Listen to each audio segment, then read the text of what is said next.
Alright, so I'm going to be installing a manual cam chain tensioner on my Raptor 350. It's a 2006 model. Usually, I work in a clean environment, but I didn't know I was going to be working on this tonight, and I would rinse it off, but it's freezing cold outside, so I'm not going to do that. So I'm going to be as careful as I can to not get dirt in my engine, but I'm going to be installing this. Take out your automatic timing chain tensioner. Usually just 8mm bolts, depends on the model though. First thing you want to do is take your camshaft cover off. That's what I'm going to call it. It might have a different name than that, but that's pretty much what I'm going to call it here. It's usually just 2 bolts holding it in. In this case, it's 2, I think this is 5mm Allen wrench. Alright, that's off. You can see there's too much play in this chain, so it's probably getting old. I don't know. That or this automatic tensioner is going bad. So we're just going to switch to a manual one. Alright, it's probably the best idea to match it up with your original one to get a base idea of where it needs to go. I don't reckon this matters if it goes up or down, but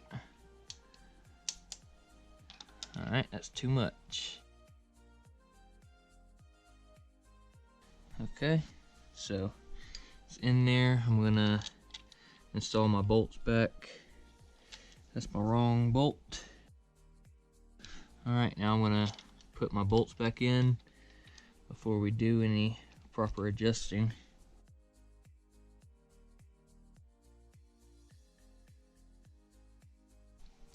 Sometimes people say to put this on top dead center, but I don't think it matters.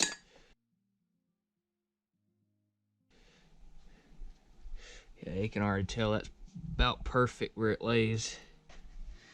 I don't know the exact measurement of play that the timing chain needs,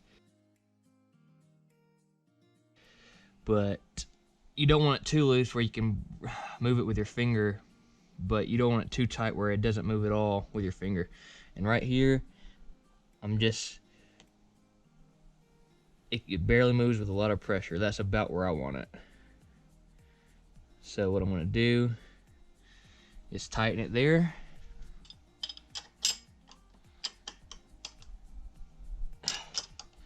Alright, there's just a little bit of play when I move it with a lot of pressure. So what I'm gonna do now is turn the starter over. I'm gonna unplug my spark plug boot first, and I'm gonna turn my starter over just a little bit. And then I'm gonna keep measuring it with my finger at different positions. Make sure it's even. See, so far so good.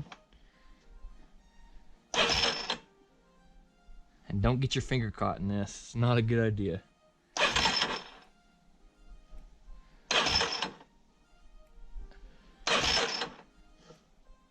Okay, I'm happy with that. So basically, put my spark plug boot back on, or I'm going to wonder why it doesn't start. So now I'm going to put the camshaft cover back on, and then I'm going to start it up and see how she runs, and I'm gonna make sure there's no rattles or anything. And clean off my surface area right here first before I put the cover back on. Then I'm gonna clean off this surface as well. These are all new gaskets I have installed, so I just rebuilt this thing not too long ago. I'm gonna turn my outside lights on. That way I can ride this thing real quick. Hopefully she starts up.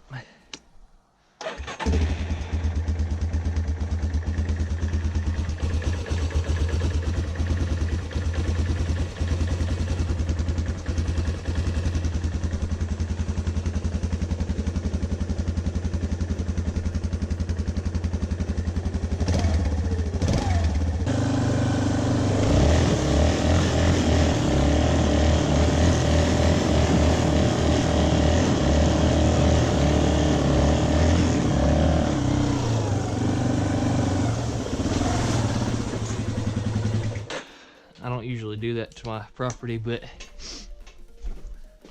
I'm doing it for you guys. I'll fix it. Don't worry, I'll fix it.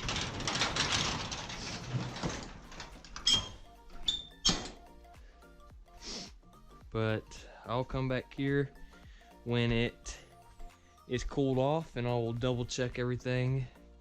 But to me, it seems to be running good. There's a little bit of a rattling noise in the top end. I didn't know if it was that or the valves, so I figured I'd do the tensioner because I already set the valves when I rebuilt it and they shouldn't have been changed. So that's kind of why I bought the manual tensioner. Yeah, this thing seems to be running really good. I'm kind of pleased actually. And yeah, I'll catch you in the next one. If you haven't already, like and subscribe and check out my other videos. I have a whole series built. I have a whole series for this Yamaha Raptor. I completely took it apart and rebuilt it. So yeah, check those videos out if you haven't already, and thanks for watching.